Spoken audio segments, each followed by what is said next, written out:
Hello everybody, welcome back to Edu Journey. और आज हम ह्यूमन फिजियोलॉजी पर एमसीक्यू टॉप एमसीक्यू हमारे करने वाले हैं। मेक श्योर आप चैनल को सब्सक्राइब कर देना। चलिए स्टार्ट करते हैं। Which enzyme is responsible for starting the digestion of starch in the mouth, यानी कि हमारे माउथ में स्टार्च का डाइजेशन कौन करता है, कौन सा एंजाइम उसके लिए रिस्पॉन्सिबल होता है। तो देखो, हमारे माउथ में एक एंजाइम प्रेजेंट होता है जिसका नाम होता है सलाइवरी अमाइलेज। तो सलाइवरी अमाइलेज जो होता है वो हमारे माउथ में स्टार्च का डाइजेशन करता है।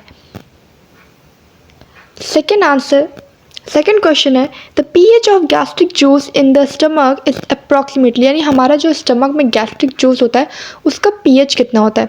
देखो, पहली बात तो हमारे स्टमक में जो एसिड होता है वो बहुत ज़्यादा एसिडिक होता है।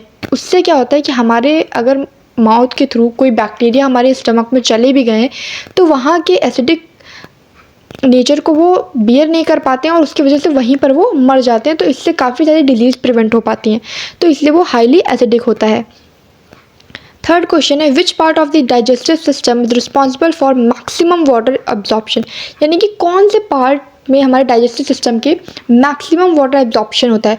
तो वो हमारा होता है लार्ज इंटेस्टाइन में। लार्ज इंटेस्टाइन हमारा मैक्सिमम वाटर एब्जॉर्प्शन करता है। उसके बाद है द पैराइटल सेल्स, यानी कि oxyntic cells in the stomach secrete, यानी कि जो हमारी पैराइटल सेल्स होती हैं स्टमक में वो क्या सिक्रीट करती हैं। तो वो HCl और इंट्रिंसिक फैक्टर सिक्रीट करती हैं। फिफ्थ है where does the digestion of proteins begin in the human body. तो ह्यूमन बॉडी में प्रोटीन्स का डाइजेशन कहाँ शुरू होता है। तो प्रोटीन का डाइजेशन हमारा स्टमक में शुरू होता है। Next, bile juice contains no enzymes yet it is essential for digestion. अब बाइल जूस में कोई भी एंजाइम तो नहीं प्रेजेंट होते हैं, पर फिर भी हमारे डाइजेशन के लिए वो बहुत ज़्यादा इंपॉर्टेंट होता है। क्यों? क्योंकि बाइल जूस क्या होता है, हमारे फैट को इमल्सिफाई करता है, हमारे फैट्स को ब्रेक डाउन करता है। तो हमारा ऑप्शन हो जाएगा बी। फिर उसके बाद है the finger like projections called villi are found in. तो हमारी जो फिंगर लाइक प्रोजेक्शंस होती हैं विलाई, वो कहाँ मिलती हैं हमारी बॉडी में। हमारी बॉडी में वो मिलती है हमें स्मॉल इंटेस्टाइन में। साथ ही साथ आपसे ये पूछ लेते हैं कि स्मॉल इंटेस्टाइन में जो फिंगर लाइक प्रोजेक्शंस प्रेजेंट होती है उनको क्या बोलते हैं। तो उनको हम विलाई बोलते हैं। उसके बाद कौन सा एंजाइम मिल्क प्रोटीन्स पर एक्ट करके उसे कन्वर्ट करता है कर्ड में, यानी कि दूध से दही बनाने में कौन सा एंजाइम हमें हेल्प करता है। तो कौन सा एंजाइम हेल्प करता है, rennin. Steapsin is another name for, steapsin किसका अनदर नेम है। तो स्टीप्सिन जो है हमारा पैनक्रियाटिक लाइपेसेस का इस अनदर नेम है, यानी कि हम या तो पैनक्रियाटिक लाइपेस बोलें या तो स्टीप्सिन बोलें, बात एक ही है। The longest part of the human alimentary canal is, longest part जो है हमारा स्मॉल इंटेस्टाइन है। देखो, नाम स्मॉल इंटेस्टाइन है पर लॉन्गेस्ट पार्ट होता है। इसकी अगर आपसे कभी लेंथ भी पूछ रहे हैं तो 6 to 8 मीटर इसकी लेंथ होती है। Deficiency of which vitamin causes the pernicious anemia due to the lack of intrinsic fiber। तो कौन से विटामिन की वजह से हमें pernicious anemia हो सकता है। तो इसका आंसर होगा विटामिन B12। विटामिन B12 की कमी से हमें pernicious anemia हो सकता है। Glissen's capsule is a characteristic feature of which organ, यानी कौन से ऑर्गन का कैरेक्टरिस्टिक फीचर है हमारा Glissen's capsule। तो ये है हमारा लीवर का। Kupffer cells found in the liver are, Kupffer cells जो हमारे लीवर में पाए जाते हैं वो हमारी किस तरह के सेल्स होते हैं, फैगोसाइटोटिक सेल्स होते हैं, phagocytic cells. The hardest substance in the human body is, हमारी पूरी ह्यूमन बॉडी में जो हार्डेस्ट सब्सटेंस होता है वो होता है हमारा teeth. Brunner's gland are found in which part of the intestine, यानी कि जो हमारा ब्रेनर्स ग्लैंड है वो इंटेस्टाइन के कौन से पार्ट में पाया जाता है, डुओडेनम पार्ट में पाया जाता है। The universal donor blood group is, यानी यूनिवर्सल डोनर यानी कि ऐसा ब्लड ग्रुप जो किसी भी ब्लड ग्रुप को अपना ब्लड डोनेट कर सकता है, उससे कोई प्रॉब्लम नहीं होगी। तो वो है O नेगेटिव, जो कि रेयर भी बहुत होता है और हमारा यूनिवर्सल डोनर होता है। Which valve is present between the left atrium and left ventricle? तो लेफ्ट एट्रियम और लेफ्ट वेंट्रिकल के बीच में कौन सी वॉल्व प्रेजेंट होती है, हमारी मिट्रल यानी बाइकस्पिड वॉल्व प्रेजेंट होती है। The normal blood pressure of the healthy adult human, यानी नॉर्मल ब्लड प्रेशर हम किसे बोलते हैं, 120 to 80 mmHg। अच्छा, कौन से इंस्ट्रूमेंट से हम ब्लड प्रेशर मेज़र करते हैं, ये भी इंपॉर्टेंट है। तो स्फिग्मोमीटर से मेज़र करते हैं। RBCs are produced in which part of the body in adult, तो एडल्ट में कौन से पार्ट में आरबीसी का प्रोडक्शन होता है। तो आरबीसी का प्रोडक्शन होता है हमारा रेड बोन मैरो में। Which component of blood is responsible for clotting? Clotting के लिए कौन सा ब्लड का कॉम्पोनेंट रिस्पॉन्सिबल होता है? हमारी प्लेटलेट्स होती हैं, थ्रोम्बोसाइट जिसे हम बोलते हैं। जब भी हमें कोई चोट लग जाती है तो उस पर जो हमारा जो ब्राउन कलर का स्किन आ जाता है, उसका रिस्पॉन्सिबिलिटी किसका है? प्लेटलेट्स का ही है। The RH factor was discovered by, तो RH फैक्टर जो था वो किसने डिस्कवर किया था? वो डिस्कवर किया था लैंडस्टेनर एंड वीनर ने। Which metal is found in the centre of the haemoglobin molecule? Haemoglobin molecule के सेंटर में कौन सा मेटल पाया जाता है? तो आयरन पाया जाता है। The pacemaker of the heart is, heart का पेस मेकर हम किसे बोलते हैं? क्लास 12 का क्वेश्चन है। तो हार्ट का पेस मेकर हम बोलते हैं ऐसे नोट को। Person with AB blood group can receive blood from, यानी कि जो अगर किसी भी कोई भी पर्सन है उसका ब्लड ग्रुप अगर AB है तो वो कौन से ब्लड ग्रुप से ब्लड रिसीव करता है? अगर उसके अंदर मान लो ब्लड की कमी है तो वो कर सकता है कोई भी ब्लड ग्रुप से ब्लड रिसीव कर सकता है, क्योंकि वो यूनिवर्सल रिसिपेंट होता है। The process of formation of RBC is called, RBC के बनने की प्रोसेस को क्या बोलते हैं? Erythropoiesis. Which white blood cell is most numerous in human blood? Human blood में कौन सी WBC वाइट ब्लड सेल सबसे ज़्यादा नंबर में प्रेजेंट होती है? न्यूट्रोफिल्स प्रेजेंट होते हैं सबसे ज़्यादा। The instrument use to measure blood pressure is, देखो अभी ये मैंने क्वेश्चन पहले ही बताया था, sphygmomanometer. Erythroblastosis fetalis occurs when the father is dash and the mother is dash. तो ये जो डिसीज़ है हमारी वो कब होती है ये पूछ रहे हैं। तो ये होती है जब हमारे फादर RH पॉजिटिव हो और मदर हमारी RH नेगेटिव हो। The duration of one complete cardiac cycle in human is, पूरी की पूरी ड्यूरेशन कितने की होती है किसी भी ह्यूमंस में? कार्डियक साइकिल की ड्यूरेशन वो होती है हमारी 0.8 seconds. Which antibody is present in the plasma of a person with blood group O? Blood group O जिस भी पर्सन के पास होगा उसमें कौन सी एंटीबॉडी प्रेजेंट होती है? तो एंटीबॉडी A और एंटीबॉडी B दोनों ही प्रेजेंट होती हैं। उसके बाद the primary site of gas exchange in the lungs is alveoli, alveoli में ही एक्सचेंज होती है। In the blood 70% of CO2 is transported as, यानी कि CO2 का जो 70% है वो किस तरह से ट्रांसपोर्ट होता है? Carbamino haemoglobin, bicarbonate ions, dissolve gas in plasma या फिर कार्बोनिक एसिड। तो सबसे ज़्यादा 70% जो होता है हमारा बाइकार्बोनेट आयंस के ही फॉर्म में ट्रांसपोर्ट होता है। What is the approximate volume of tidal volume, यानी कि नॉर्मल ब्रीदिंग इन ह्यूमंस? तो इसकी अप्रॉक्सीमेट वैल्यू हमारे ml में पूछ रहे हैं। तो इसकी अप्रॉक्सीमेट वैल्यू कितनी होगी? 1000 ml, 500 ml, 2500 ml या फिर 6000 ml। तो ये होती है हमारी 500 ml। The Bohr effect describes the effect of dash on oxygen binding to haemoglobin, यानी कि इसमें बोल रहे हैं कि जो बोहर इफेक्ट होता है वो किसका इफेक्ट डिस्क्राइब करता है? तो किसका इफेक्ट डिस्क्राइब करता है? ऑप्शन है हमारे pressure, CO2 and pH, temperature and nitrogen. तो CO2 and pH। Which structure prevents food from entering the wind pipe track, यानी कौन सा ऐसा स्ट्रक्चर होता है जो फूड को विंड पाइप में जाने से रोकता है? तो हमारा जो ग्लॉटिस, एपिग्लॉटिस, लैरिंक्स, फेरिंक्स, तो हमारा एपिग्लॉटिस जो होता है वो ऐसा काम करता है। उसके बाद the double layered membrane covering the lungs is called, यानी लंग्स की मान लो समझो मेम्ब्रेन को क्या बोलते हैं? डायरेक्ट यहाँ पर ये क्वेश्चन पूछा गया तो हम उसको बोलते हैं pleura. One molecule of haemoglobin can carry a maximum of dash molecules of oxygen. अगर हम हीमोग्लोबिन का एक मॉलिक्यूल ले लें तो वो कितने मॉलिक्यूल्स ऑफ मैक्सिमम ऑक्सीजन के कैरी कर सकता है? 2, 4, 6, 8। तो आंसर क्या होगा? 4। Adam's apple is a part of which organ? Adam's apple आपको सब पता है मेल्स में प्रेजेंट होता है नेक पे। तो वो कौन से ऑर्गन का पार्ट है यहाँ पर ये पूछा गया है? तो वो हमारे लैरिंक्स यानी वॉइस बॉक्स का पार्ट होता है। In humans the breathing centre is located in which part of the brain? तो ब्रीदिंग सेंटर कौन से पार्ट में होता है? ब्रीदिंग सेंटर हमारा मेडुला ओब्लिंगाटा में प्रेजेंट होता है। In humans the breathing centre, ये तो हो गया है। Carbon monoxide poisoning occurs because CO यानी कि carbon monoxide has a dash affinity for haemoglobin than oxygen. तो कार्बन मोनोऑक्साइड के बारे में यहाँ पर पूछा जा रहा है। आंसर है 10 times higher, 200 to 250 times higher, 50 times higher या फिर इक्वल। तो आंसर क्या होगा? 200 to 250 टाइम्स हायर होती है उसकी binding affinity. Emphysema is a chronic respiratory disorder cause mainly by, तो किसकी वजह से होता है? Viral infection, cigarette smoking, polluted water या फिर एलर्जीज। तो जो एम्फाइसेमा हमारी क्रॉनिक रिस्पायरेटरी डिसऑर्डर है वो सिगरेट स्मोकिंग की वजह से होती है।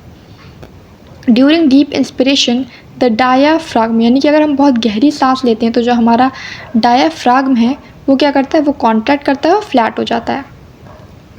The structure and function unit of the kidney is most easiest question है ये तो, नेफ्रॉन।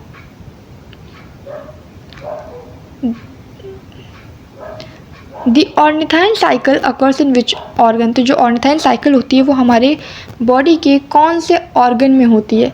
किडनी, लीवर, पैनक्रियास या फिर स्प्लीन, तो liver. Bowman's capsule is associated with which physiological process, जो हमारा बोमन कैप्सूल है वो कौन सी फिजियोलॉजिकल प्रोसेस से साथ एसोसिएटेड होता है? तो वो हमारा एसोसिएटेड होता है फिल्ट्रेशन से, यानी कि एक्सक्रीशन से। Which part of the nephron is highly permeable to water but impermeable to electrolytes in the descending limb? तो कौन से, जैसा नेफ्रॉन का ऐसा पार्ट पूछा जा रहा है जो वाटर से हाईली परमिएबल है पर इलेक्ट्रोलाइट से इम्परमिएबल है, वो भी डिसेंडिंग लिम्ब में। तो इसका आंसर होएगा loop of Henle.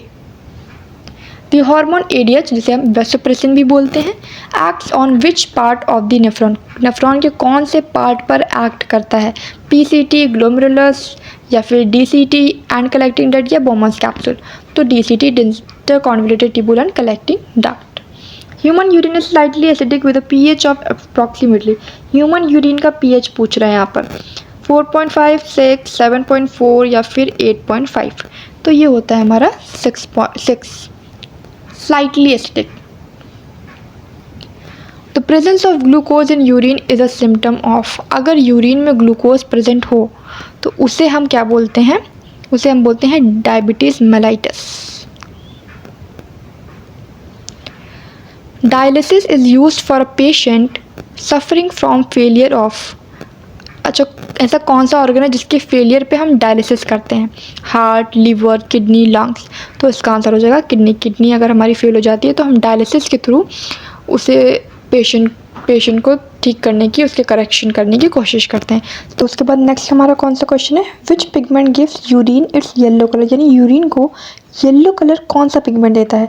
Bilirubin, urochrome, melanin, chlorophyll, तो आंसर हो जाएगा यूरोक्रोम। नाम से आप याद रख सकते हो। Animals that excrete nitrogenous waste as uric acid, जो कि जिनको हम यूरिकोटेलिक बोलते हैं, कौन से एनिमल्स हैं? Human and wheels, birds and reptiles, fish and frogs, earthworms, तो वो होंगे बर्ड्स एंड रेप्टाइल्स। नेक्स्ट है reabsorption of almost all essential nutrients, glucose, amino acid occurs in which part, तो ग्लूकोज, अमाइनो एसिड, ये जो सारे हमारे इंपॉर्टेंट न्यूट्रिएंट्स हैं इनका जो रीअब्जॉर्प्शन होता है वो कौन से पार्ट में होता है? PCT में, प्रॉक्सिमल कॉन्वोल्यूटेड ट्यूब्यूल। नेक्स्ट है formation of kidney stones is usually due to the accumulation of, यानी कि जो हमारे अंदर पथरी हो जाती है जिन्हें हम इंग्लिश में किडनी स्टोन्स बोलते हैं, वो किस वजह से होती है? तो वो होती है कैल्शियम ऑक्सलेट की वजह से। Which part of the brain is responsible for memory, intelligence and emotions? तो इन सब के लिए मेन हमारा जो ब्रेन का पार्ट होता है सेरिब्रम, वो रिस्पॉन्सिबल होता है। Coordination, body balance and posture are controlled by cerebrum, cerebellum, thalamus और स्पाइनल कॉर्ड। तो जो कोऑर्डिनेशन और बॉडी बैलेंस, पोस्चर की बात आती है तो वो हमारा सेरिबेलम कंट्रोल करता है। The master controller of the autonomic nervous system and body temperature is, तो master controller हम किससे बोलते हैं autonomic nervous system का? thalamus, hypothalamus, medulla, cerebrum, तो hypothalamus। Then reflex actions are primarily controlled by, reflex action कौन control करता है? spinal cord। The structure and functional unit of nervous system, तो आंसर सिंपल है neuron. The gap between two neurons is called, तो दो neuron के बीच में जो गैप होगा उसको क्या बोलेंगे? एक्सॉन, साइनेप्स, डेंड्राइट या फिर माइलिन शीथ, तो synapse. Which part of the brain connects the brain to the spinal cord, यानी कौन सा ऐसा पार्ट है ब्रेन का जो ब्रेन और स्पाइनल कॉर्ड दोनों को आपस में कनेक्ट करता है? Cerebellum, medulla oblongata, mid brain या कॉर्पस कैलोसम? तो medulla oblongata. Knee jerk reflex is an example of, किसका एग्जाम्पल है? Condition reflex, simple reflex, complex reflex या वॉलेंट्री एक्शन? तो आंसर होगा simple reflex. The fatty layer covering the axon of the neuron is called synapse, myelin sheath, nodes of Ranvier या फिर ganglia? तो myelin sheath। Which neurotransmitter is commonly associated with muscle contraction? तो muscle contraction में हमारा जो neurotransmitter use होता है वो कौन सा होता है? डोपामीन, एसिटिलकोलिन, सेरोटोनिन या फिर GABA? तो होगा acetylcholine. The seat of vision in the brain is located in which lobe, यानी कि जो ब्रेन में सीट ऑफ विजन है वो कौन से लोब में प्रेजेंट होती है? Frontal lobe, parietal lobe, occipital lobe या टेम्पोरल लोब? तो occipital lobe. How many lobes are in an adult human body? बहुत इजी क्वेश्चन है, 206। Which is the smallest bone in the human body? तो हमारी year की जो bone होती है जिसका नाम स्टेप्स होता है वो हमारी स्मॉलेस्ट बोन होती है। अच्छा, लॉन्गेस्ट बोन अगर पूछ ले तो फीमर होती है जो हमारे थाई में प्रेजेंट होती है। The joint at the shoulder and hip is known as ball and socket. जो तो शोल्डर में हम अगर आप मूव करोगे तो आपको बॉल जैसा मूवमेंट दिखाई देगा, तो कौन सा होगा? Ball and socket joint. Which mineral is primary required for bone and teeth formation? तो हमारी हड्डियों और दांतों का फॉर्मेशन करने के लिए कौन सा मिनरल सबसे ज़्यादा इंपॉर्टेंट है? तो calcium and phosphate. The sarcomere in the functional unit of, तो जो सार्कोमियर है वो किसकी फंक्शनल यूनिट है? वो हमारी मसल की फंक्शनल यूनिट होती है। Muscles are connected to bones by dash and bones are connected to bones by. देखो, जो मसल्स जो होती हैं वो बोन से किससे कनेक्ट होती हैं? टेंडन से कनेक्ट होती हैं। और जो बोन से कनेक्ट होती हैं आपस में वो लिगामेंट से कनेक्ट होती हैं। तो इसका आंसर क्या हो जाएगा? B. Which protein is responsible for muscle contraction? Muscle contraction के लिए कौन सा प्रोटीन हमारा रिस्पॉन्सिबल होता है? हीमोग्लोबिन, एक्टिन, मायोसिन, केराटिन या फिर फिब्रिन? तो आंसर होगा actin and myosin. The number of vertebrae in the human vertebral column is, बहुत इजी क्वेश्चन है कि नंबर ऑफ वर्टिब्रे किसी भी ह्यूमन वर्टिब्रल कॉलम में कितनी होती हैं? तो कितनी होती है? 26 अडल्ट में होती है, 33 हमारी इन्फेंट्स में होती है। तो both B and C. Lack of oxygen in the muscles during exercise leads to the formation of, जब हम बहुत ज़्यादा एक्सरसाइज वगैरह कर लेते हैं तो हमारी मसल में क्या हो जाता है? लैक ऑफ ऑक्सीजन हो जाता है, यानी कि ऑक्सीजन की कमी हो जाती है। तो उसकी वजह से क्या होता है? लैक्टिक एसिड का फॉर्मेशन होता है। The patella is commonly known as the, जो पैटेला होती है उसको हम क्या बोलते हैं? Elbow bone, knee cap, shoulder blade या कॉलर बोन? तो knee cap. Rigor mortis stiffness after death is caused by the exhaustion of, यानी कि जो स्टिफनेस आफ्टर डेथ यानी जिसको हम रिगोर मोर्टिस बोल रहे हैं वो किसकी एग्जॉक्शन की वजह से फॉर्म्ड होती है?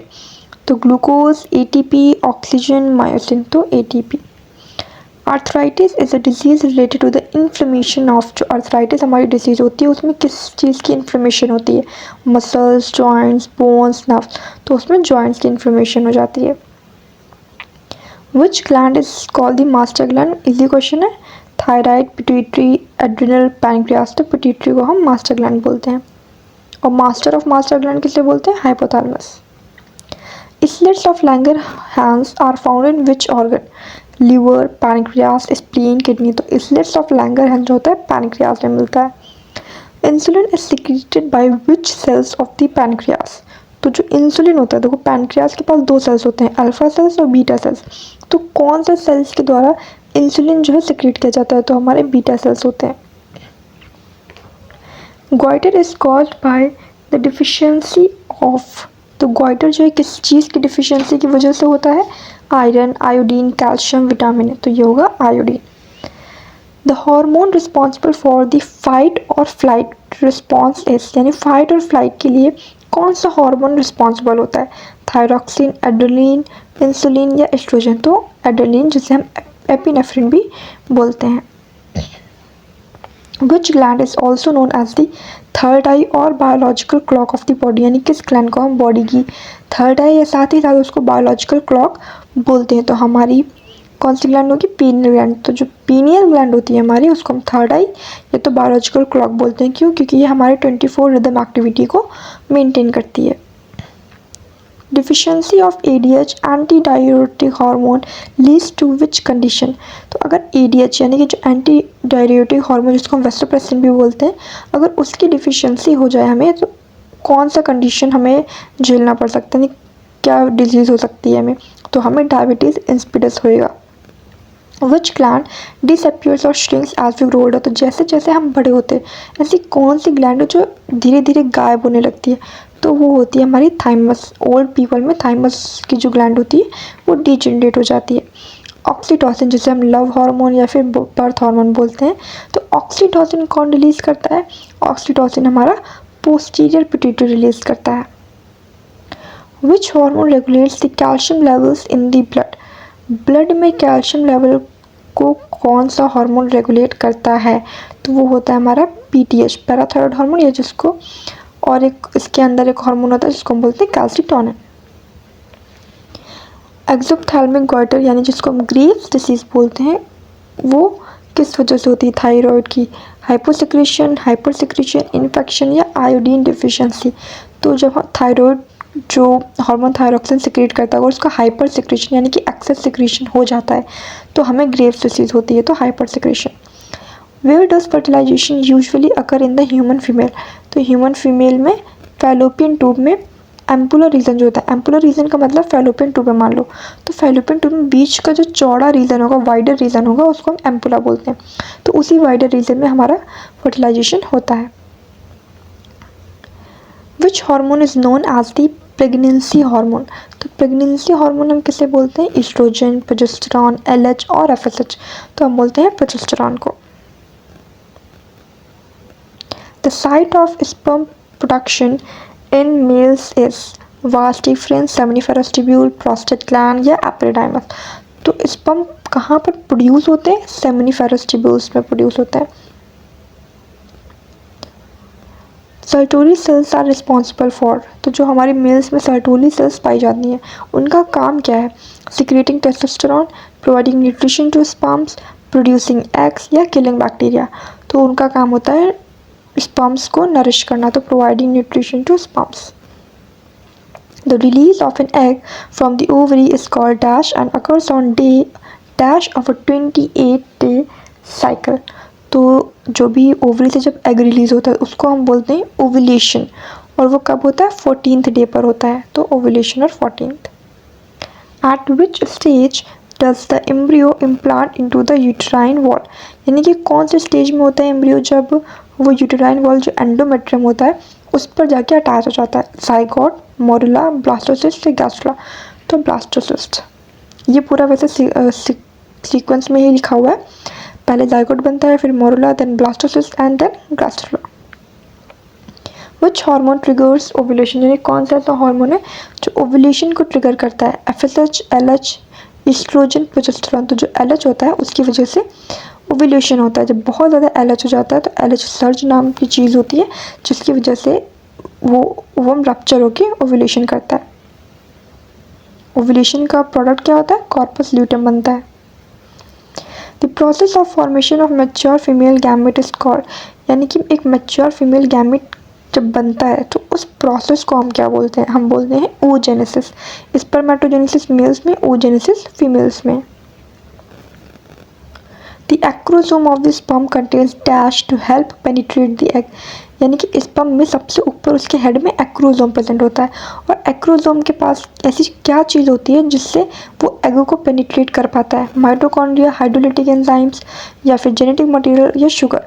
तो उसके पास हाइड्रोलिटिक एंजाइम्स होते हैं जिसकी वजह से वो एग को पेनिट्रेट कर पाता है। The temporary endocrine structure formed after ovulation in the ovary is? तो जो टेम्परेरी एंडोक्राइन स्ट्रक्चर है ओव्यूलेशन के बाद जो फॉर्म होता है ओवरी में, उसको क्या बोलते हैं? अभी मैंने पिछले वाले क्वेश्चन में ये चीज़ बताई है, corpus luteum. Testicular hormone testosterone is secreted by. तो जो टेस्टिकुलर हार्मोन होता है हमारा टेस्टोस्टेरॉन, वो कौन सिक्रीट करता है? Sertoli sales, Leydig cells, spermatogonia या फिर कॉपर्स ग्लैंड। तो जो हमारा टेस्टोस्टेरॉन हार्मोन होता है वो लेडिक सेल्स सिक्रीट करते हैं, जिन्हें हम इंटरस्टिशियल सेल्स भी बोलते हैं। तो लास्ट क्वेश्चन है हमारा, the umbilical cord connects the foetus to the. तो जो अम्बिलिकल कॉर्ड होती है हमारी, वो फीटस को किससे कनेक्ट करती है? अम्नियन, प्लेसेंटा, ओवरी या यूट्रस वॉल डायरेक्टली। तो जो हमारी अम्बिलिकल कॉर्ड होती है वो फीटस को प्लेसेंटा से कवर करती है, ताकि जो प्लेसेंटा है वो फीटस को नरिश कर सके। तो ये थे आपके टॉप 100 MCQ। वीडियो कैसी लगी कमेंट में कर देना, और एडू जर्नी को सब्सक्राइब किए बिना मत जाना। मिलते हैं नेक्स्ट वीडियो में। Thanks for watching.